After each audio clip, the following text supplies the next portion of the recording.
Maximize Business Value podcast. This podcast is brought to you by Mastery Partners, where our mission is to equip business owners to maximize business value so they can transition their business on their terms. Our mission was born from the lessons we've learned from over 100 business transactions, which fuels our desire to share our experiences and wisdom so you can succeed. Now here's your host, CEO of Mastery Partners, Tom Bronson. Hi, this is Tom Bronson, and welcome to Maximize Business Value, a podcast for business owners who are passionate about building long-term, sustainable value in your business. In this episode, I'd like to welcome our guest, Susan Fennema. She is the CEO, that's Chaos Eradicating Officer at Beyond the Chaos, where their mission is to empower business owners by providing the best operations consulting and management tailored specifically to each client. Now, Susan and I have gotten to know each other recently through Business Navigators, the servant leadership organization you've probably heard me mention a time or two on this podcast. Building a smooth, efficient operation is one of the keys to building a transferrable business. And today, we're going to learn from the best. So welcome to Maximize Business Value, Susan. Thanks so much, Tom. I am thrilled to be here and excited to impart some brilliant wisdom to people. Awesome. Brilliant wisdom. I like that. So, Chaos Eradicating Officer. I love that title. So tell us a little bit about Beyond the Chaos. And by the way, if we took my camera, you'd see chaos here. You just can't see it. Don't show me. It'll distract me the whole time. So Beyond the Chaos helps small business owners. And when I say small, I mean really small. Companies of 25 people or fewer, where the owner is very much the operator of the business. And we jump in and help that owner figure out how to get all of those day-to-day operations off their plate. And forgive the cliche, so they can work on the business instead of in the business. We want them to get their lives back because many times they have given up personal lives, their marriage is suffering, their kids are missing them. And we want them to impact American society in a positive way. And if you've ever dealt with an overwhelmed person, you know they are not their best self. And they're interacting with team members, clients, vendors, all sorts of people who they could have a much better impact on. And so we see part of our mission as being impacting American society positively, exponentially. I think that's a brilliant mission. And I love that because so many business owners are overwhelmed and their business is completely dependent on them. Owner dependency is one of the biggest reasons why businesses can't transact. And I see it all the time, every day. And frankly, of the 33 million businesses in America, 95% of them are less than 5 million in revenue. And so you've got a big potential market that you can help out. So what's your background and why did you start this business almost 15 years ago? So I came from always being the right hand to a small business owner, working in businesses since my very first job of fewer than 20 people. I've worked for one major corporation for 1 year, and it was not fun. And I also worked for an advertising agency for 10 years as the ops director, which then got bought by a bigger agency, which was part of why I departed there. I love how small business can do things quickly. They can make fast change that has great impact. And once you get into the larger companies, all that slows down and there's politics and there's bureaucracy. And that's not my thing. So I started Beyond the Chaos as actually a personal organization company as a side gig. And then in 2016, when I left my last job, I'm doing this in quotes if you're just listening. I decided that I wanted to stop helping one business owner at a time and go to the masses and help multiple business owners. And there was no reason why the Beyond the Chaos brand could not transition from helping women clean out their closets to helping owners, clean up their acts, so to speak. So we jumped into, changing the background more to business to business instead of business to consumer. And that is what drove me. I added team members after the first year. My first hire was a project manager because that was part of the services that I, as Beyond the Chaos, offered, and realized I can't keep growing the business if I'm in the day-to-day of trying to manage projects for my clients. So that was my first hire.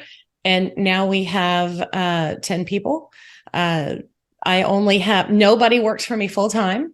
I have 2 part-time employees and the rest are contractors, but we very much interact as a team. And because I've hired this way, man, do we have some amazing talent on our team. Very experienced people who can come in and give these business owners this vast experience that they would never get if they were just trying to hire, themselves. That's amazing. Do you still do any of the personal or is it all just business to business now? We changed it. I'll do if somebody needs me, I'll go. I've done a couple of side gigs. I call them side gigs now, where I'll go help somebody one-on-one. But the rate on that has gone substantially higher. Yeah. Yeah, we hired somebody years ago because my wife wanted to kick me out of my office. Now my office is pretty nice. I have a fireplace back here. I've got a private bathroom. I've got a exterior entrance, and she wanted to kick me out of my office and take it over. And I was nervous as heck. And where am I going to go for my stuff? And this person who does, personal organization came in and spent the day with Karen, and then I came home from my office and with bated breath to hear the results of this. And this organizer said, Tom, Karen, I know wants your office, but seeing that you have a wife and 3 daughters, that is your man cave, and we're not going to touch it. And I said, right. I love you. How much money do you want? We always try to respect that, just expanding into other areas. And this applies to business too. Just taking your stuff and putting it in more places does not solve your organizational problems. I don't know why we haven't been like fast friends for a long time, because some of our experience is the same. Whenever I've sold a company to a big business, if I work for them, it's a disaster because I can't work in a big company environment. Because they just don't move fast enough. I need them to move fast. I want to see the change. I want to see the impact. I don't want to wait a year and a half for it. I almost derailed my last sale of a company in 2018 because I said I would not go to work for the buyer, although I had a strategy for how they were going to run and manage the business.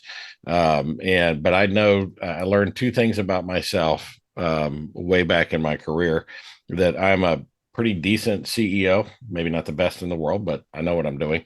And I'm a terrible employee. So you have to do this. And I owned an advertising agency. That was one of the businesses I owned. So you and I have lots and lots to talk about. We do. But let's get back to the subject at hand. What are the first 3 things that a small business owner should do to get beyond the chaos? So we suggest 3 things. And that's what you asked me. So you're dead on right on the 3. Well, there you go. See? Fortuitous. Right. The first is to wrangle your project management. And so that's the fulfillment part of whatever you're delivering to your client.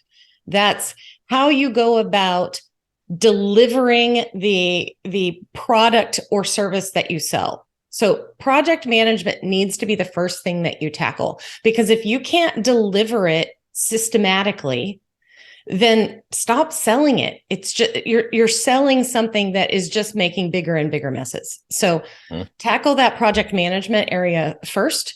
And then we want to step into process development. Now, sometimes these things cross over, but that process development is how you do things systematically over and over. How are you repeating your successes? How are you preventing mistakes? And how are you delegating? That process, without process, it's all in the owner's head. It can't be pushed out to someone who comes on board. There's no way to train. You're just expecting them to read your mind. And that applies to how you want it delivered too. So part of project management, the project management part is also developing process around that. When I say project management, I'm not talking about, oh, we went and we got a sauna, so the problem solved. That's a tool. And, just like if you had a hammer and a nail, the picture doesn't miraculously get hung on the right wall in the right room at the right height. You have to have some direction around how you're doing it. So there is process development around the project management as well. But then we want to get that process development into things like your onboarding, your offboarding of people. So these days, onboarding is important, but offboarding is more important. You give everybody the keys to the kingdom now with all the software. So making sure that you're reflecting that, making sure you have a sales process, making sure you have a handoff between sales and fulfillment. All of those processes are what I'm talking about. And this does not have to be invasive. I know a lot of business owners feel like, oh, the bureaucracy. This stuff sets you free. It does not weigh you down. I'm not talking about, ISO 9000 or lean. We're talking about just get the stuff out of your head. And then the last step, the third step, is managing your interruptions. And so many business owners are interrupted all day with things that they do not need to be interrupted with. And so they're not able to focus on the big picture things that they need to be digging into to drive and run the business. I love that. I love all three of these components. I mean, the process development, we'll get into that in just a second, but process development is one of I'd call it the top 10 things that business owners need to really think about to get themselves, get rid of that owner dependency. In fact, in my new book that just came out, I talk about developing processes here. And so I think that is wildly important. And every business owner who's listening to this, if you don't have great dedicated processes that you can follow relentlessly over and over again and achieve the same result, you probably need to call Susan. So, and Tom, they need to be written processes. Yes. I want to emphasize the written part. Oh, I know. I always say when I'm interviewing a new client and we're doing our assessment, that's one of the things we ask. And I said, do you have, we ask about sales process, about cash handling process. Mm-hmm. We ask about finance process. Oh, yeah. We have all those. I said, okay, where are they? Can I see them? Oh, they're right here, baby. Yeah, well, doesn't count. It doesn't count. Yeah, it doesn't count. Sorry. So, and of course, the interruption management, the psychology of getting back to work after you've been interrupted. If you are in the zone, working, thinking, and by the way, to me, maybe one of the more important things the CEO needs to do is spend thinking time. And yes, for sure. And once you get interrupted from something, if you're working on a project or thinking, it takes, a couple of hours sometimes to get back into the flow of what you were in. So interruption management, that is huge. Those are three great things. But let's hone in on that whole process development. What are some examples of processes that most businesses might need? So I mentioned the onboarding and offboarding. For sure, that's important with and I'm talking about your team, onboarding and offboarding your team. But there should also be onboarding for your clients. How are you teaching your clients to work with you? Are you are the one who gets to set the expectation. So if you set the expectation that every time they call, somebody's going to jump and do their thing immediately, first, that's fine, as long as they're paying you a lot of money and that's what you want. But if you're just reacting all the time, you're not able to plan, your team's not able to function. So being able to set boundaries with your clients is part of your process. And that can be things like we don't answer emails, after 5 and before 8. We don't, I don't actually pretty much ever answer my phone, for example. I'll respond to a voicemail if I get a voicemail. Now I know why you won't answer my calls. No. I know. Well, Tom, you're blocked. I wonder why it goes straight to voicemail. It never dawned on me. but just learning that, email is not an emergency. If it's coming to you from email, you can read it. Tom and I were talking before we started recording about how I don't really look at my email maybe a couple times a day for the things that my assistants left for me that I need to handle. But otherwise, they're handling it for me. The big part of that's important is think about what your mentality does when you get into email. All of a sudden, you're responding to emails and you feel like you're so productive and you're accomplishing all this stuff, but you're not. You're taking time away from the important things that you could be focusing on. So I try very hard. My team will, if something's urgent, they'll notify me in Slack, and I will tell them how to respond.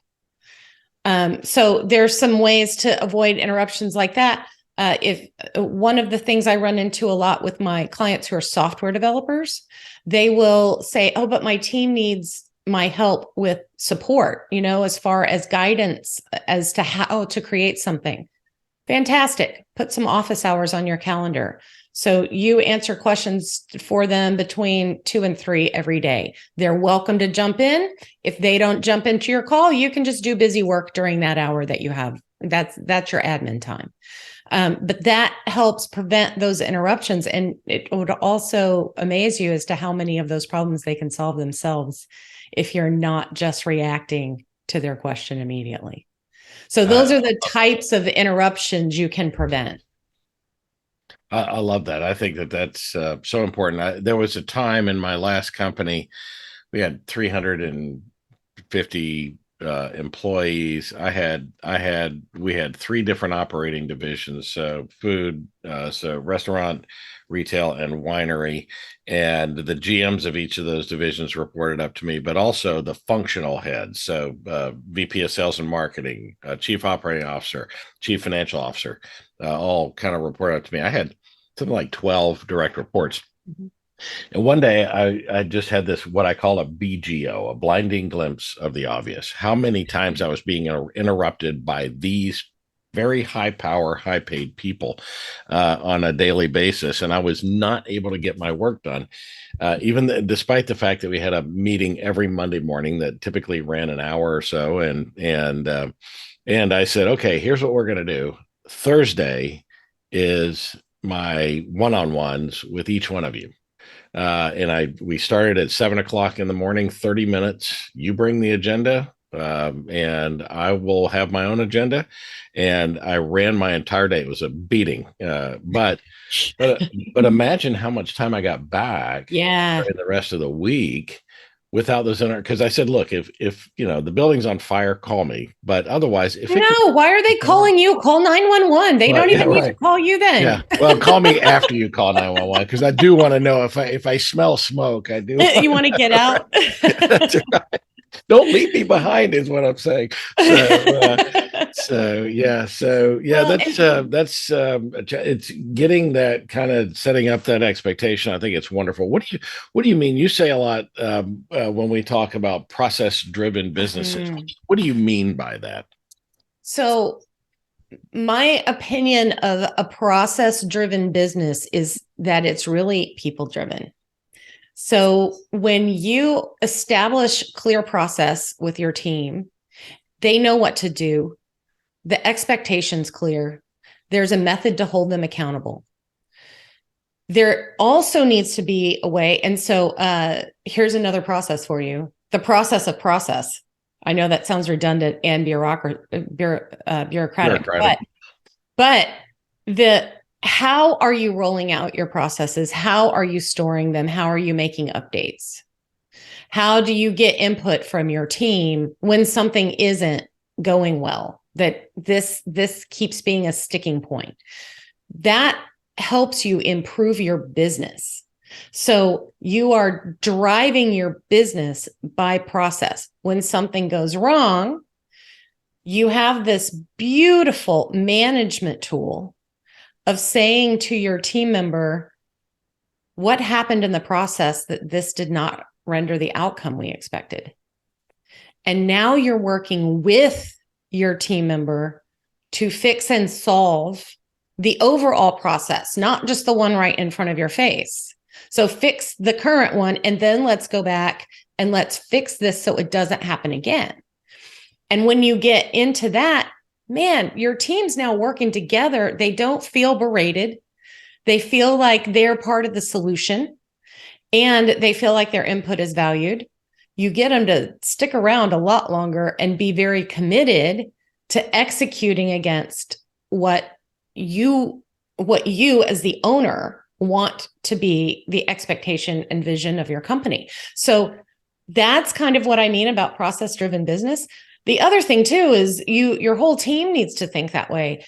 My team is great when they say things like, "Hey, I'm noticing that it would be good if we did this thing, or we are doing this thing every time we repeat opening a new project," or something like that. I'm going to add it to the project template. I'm going to add it to the process.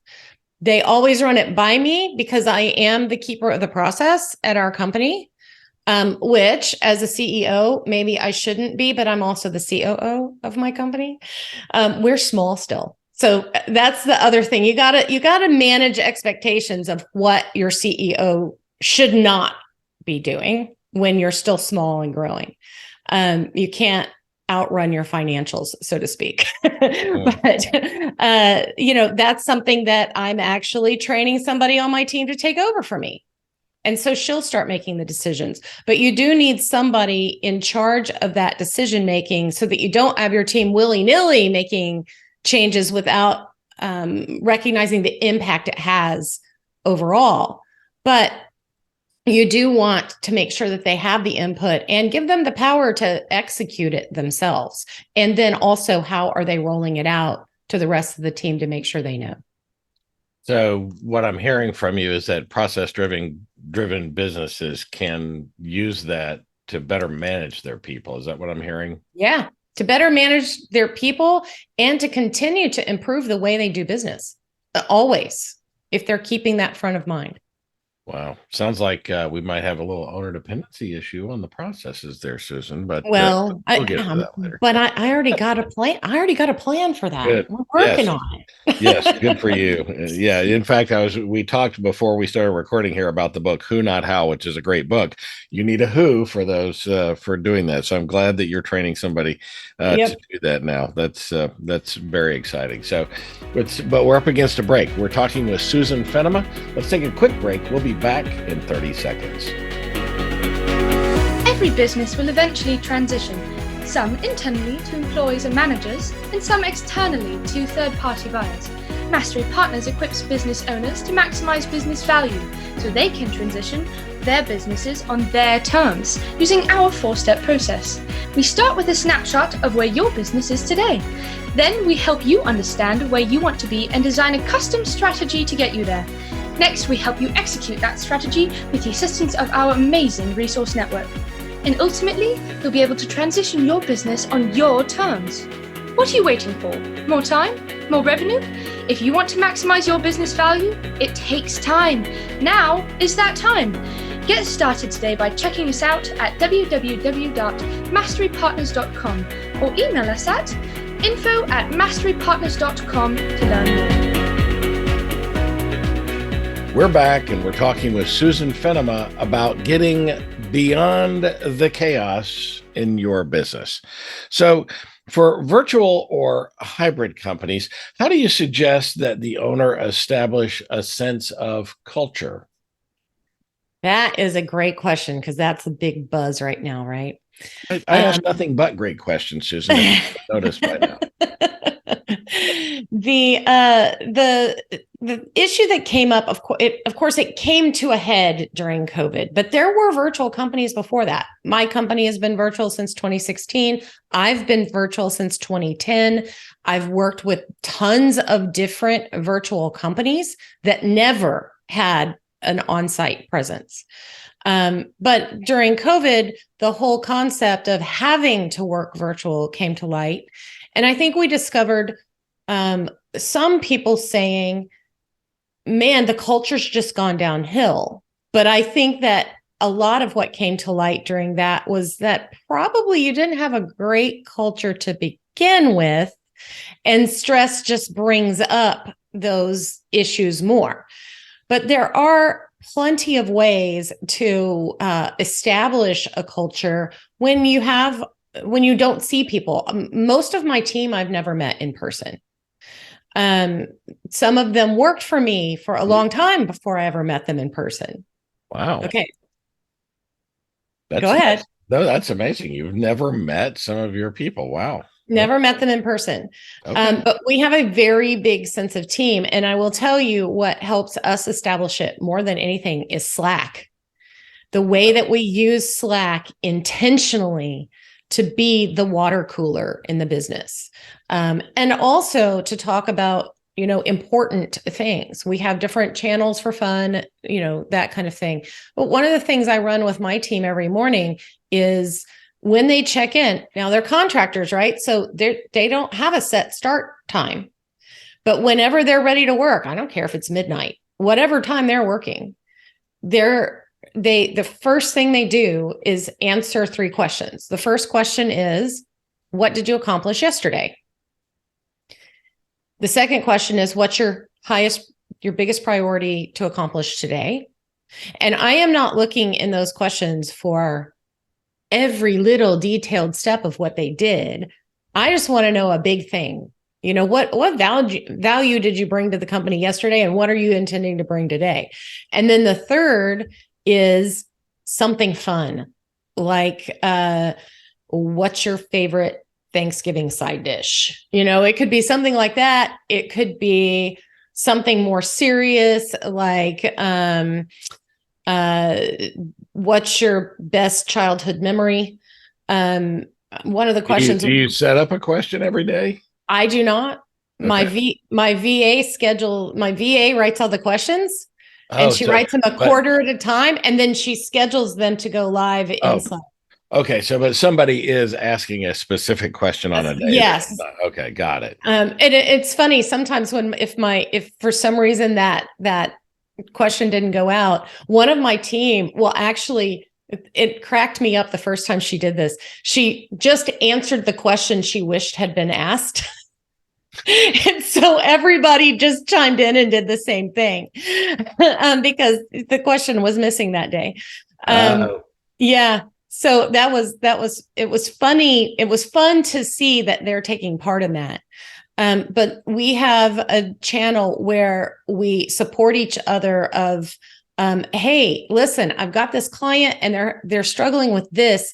What has been your experience using this particular software? And so the rest of the team can chime in and help support that person. So there are channels to support that.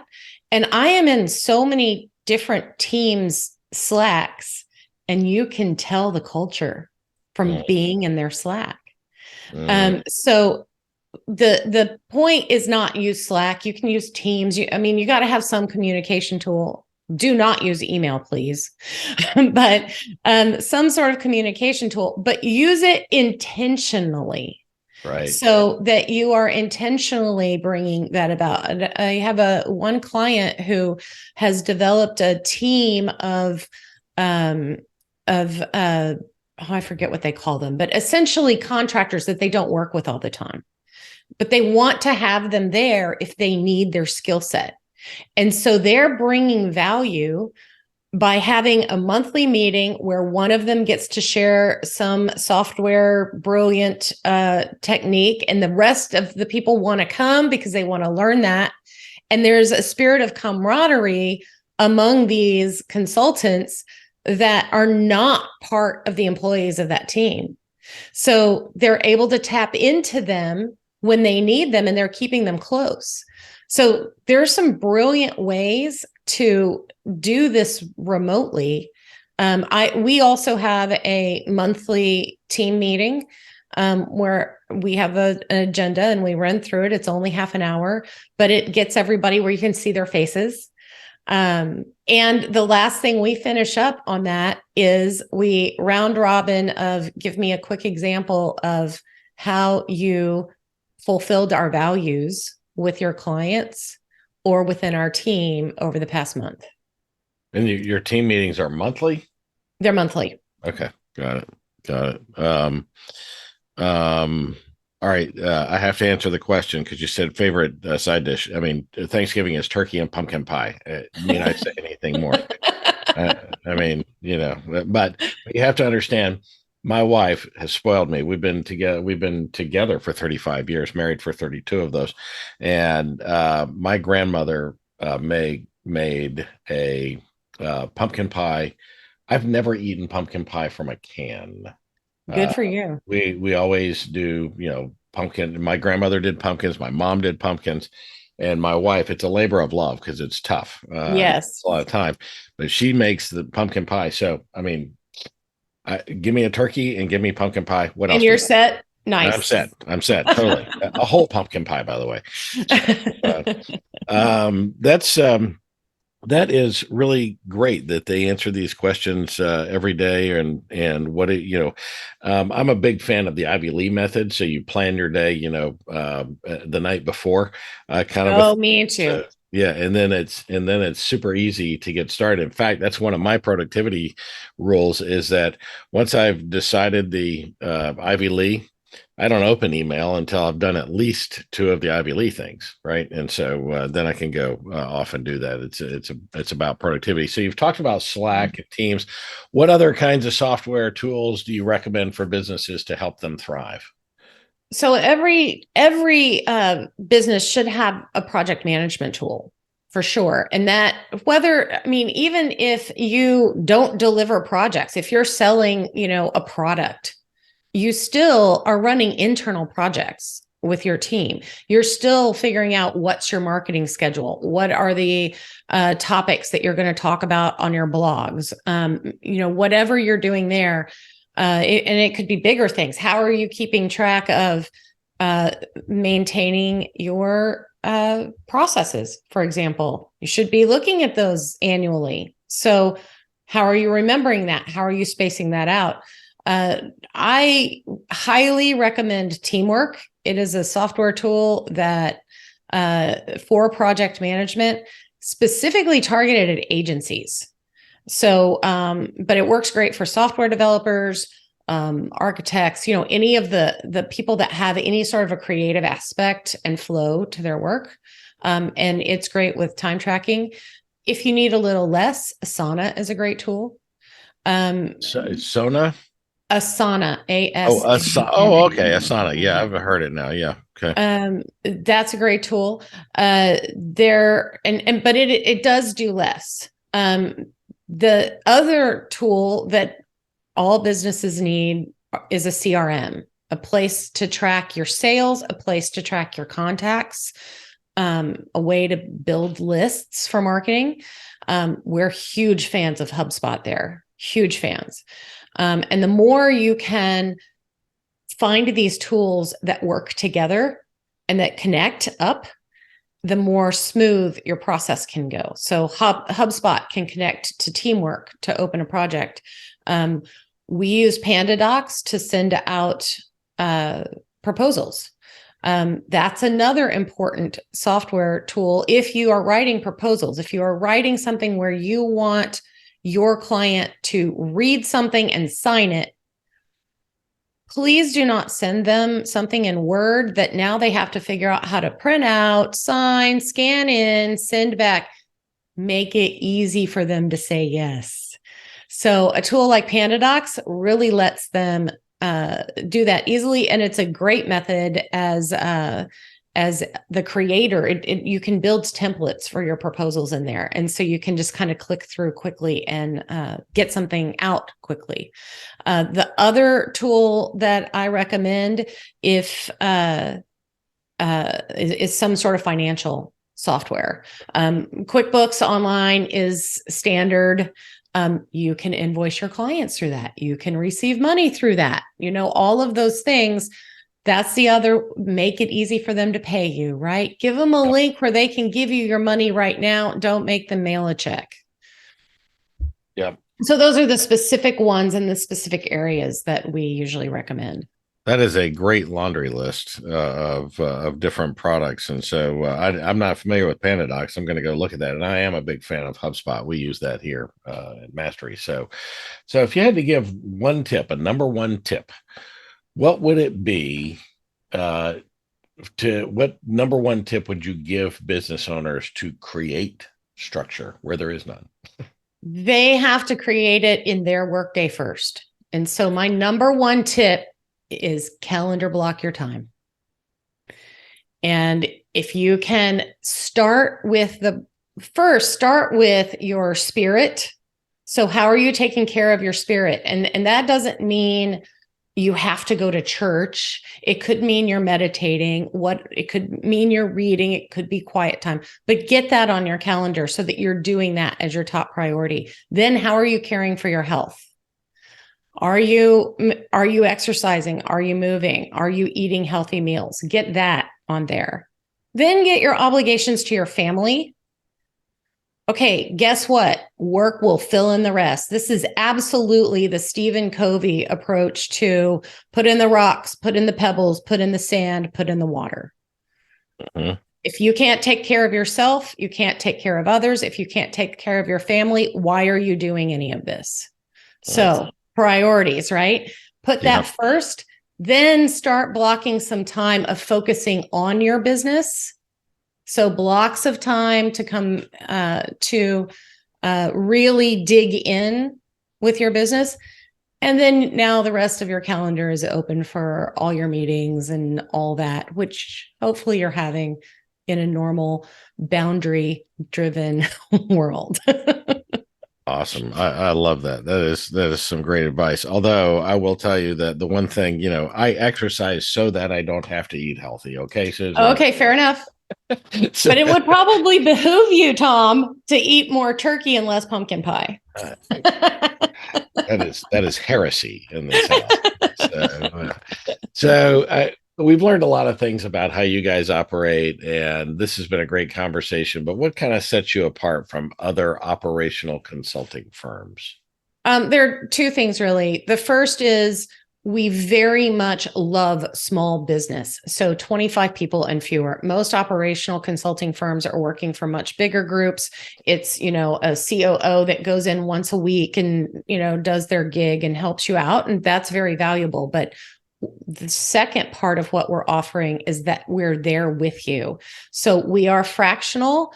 We will do, and we implement. So that's the other big thing. We are not just consulting. We're not just telling the overwhelmed business owner, go do this stuff. We will do it for you. And because my team works with multiple clients fractionally, even though you might only have them for 5 hours a week, it feels like they're there for you all day. Wow, that's amazing. I think it's your model is great. The things that you do, every business owner needs, especially small business owners, and you think that you can't afford that, but you are designed for small business, and you're bringing, like us, big business ideas and consulting to small business and making it so that they can do that. I just love it. I think it's a neat organization. So I'm so thrilled to learn more about it. We ask, kind of one last business question. We ask everybody this, and at the risk of it being the same as the question you answered 2 questions ago, I'm going to ask it this way. This podcast is all about maximizing business value. What is the one most important thing you recommend business owners do to build value in their business? Develop process. Absolutely.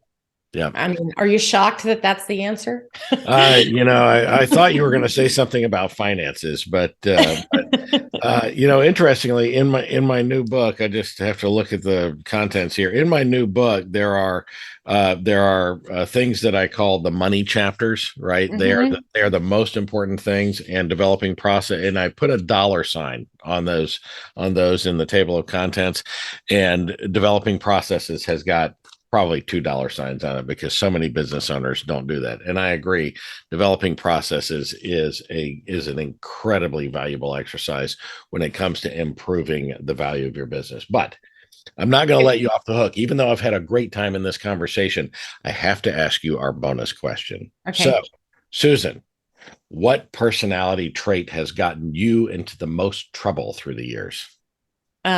Truth telling. Truth telling. It's something that as I've gotten older, I've learned to be a little more tactful about it.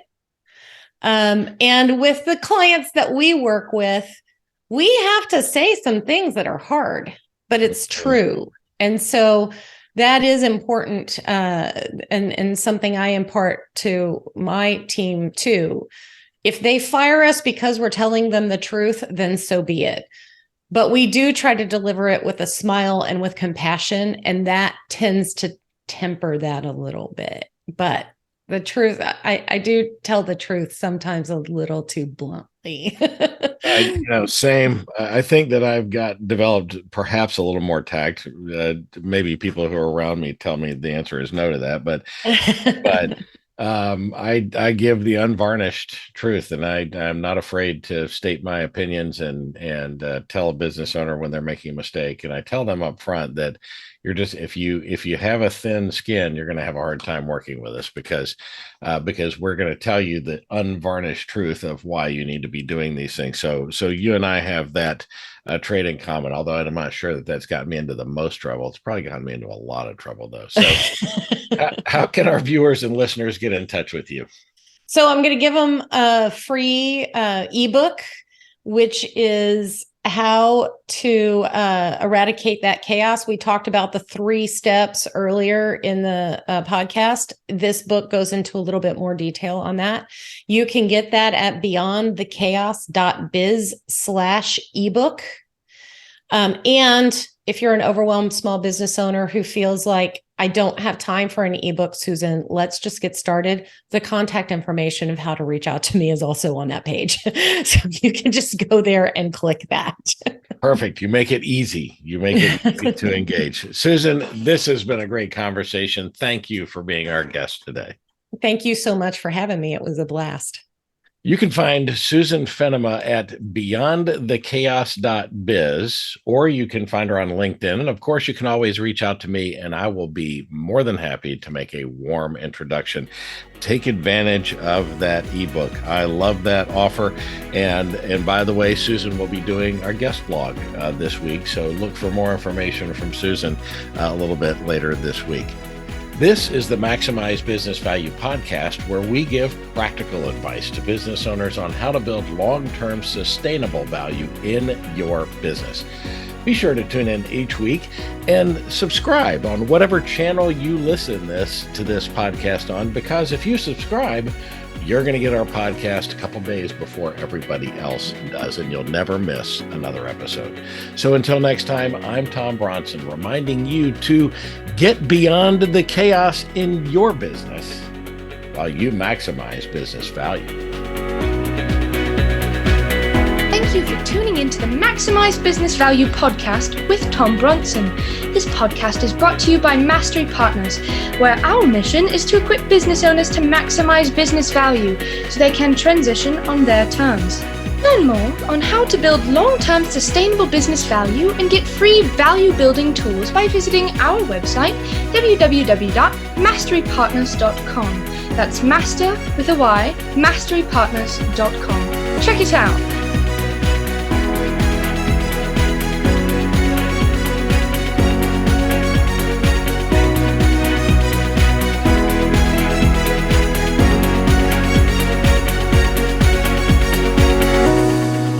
That was perfect. I I wouldn't make any changes on that.